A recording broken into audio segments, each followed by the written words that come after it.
കേരളത്തിൽ വൃദ്ധരുടെ എണ്ണം കൂടാൻ പോവുകയാണ്. ചെറുപ്പക്കാരെല്ലാം വിദേശ രാജ്യങ്ങളിലേക്ക് ചേക്കേറിക്കൊണ്ടിരിക്കുന്ന ഈ അവസരത്തിൽ വലിയ വലിയ വീടുകളിൽ വൃദ്ധ ദമ്പതികളോ ഒറ്റയ്ക്ക് സഹായികളുടെ സഹായത്തോടെ ജീവിക്കുന്ന വ്യക്തികളെ മാത്രമേ കേരളത്തിൽ കാണാൻ സാധിക്കൂ. ഞാൻ ചിന്തിച്ചു തുടങ്ങി, ശരിയാണല്ലോ.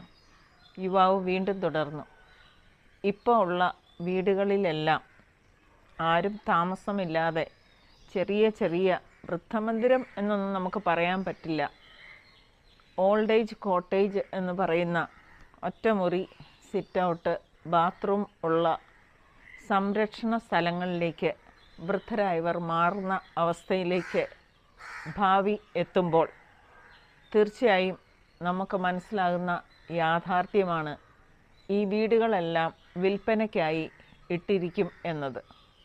വലിയ വലിയ വീടുകളിൽ അന്യസംസ്ഥാന തൊഴിലാളികൾ ചെറിയ വിലയ്ക്ക് വാങ്ങിച്ച് ഈ കേരളത്തിൽ സെറ്റിൽഡായി ജീവിക്കുന്നത് നാം കാണേണ്ടി വരും.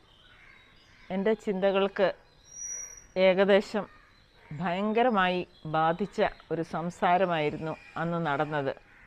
കേരളത്തിൽ ആളില്ലാതെ വരുമ്പോൾ വച്ച സ്ഥലങ്ങൾക്കെല്ലാം വില കുറയും, വീടുകളെല്ലാം ചുളുവിലയിൽ അന്യസംസ്ഥാന തൊഴിലാളികൾ കൈയടക്കി ജീവിക്കുന്ന ഒരവസ്ഥയിലേക്ക് ചിന്തിച്ചു നോക്കൂ.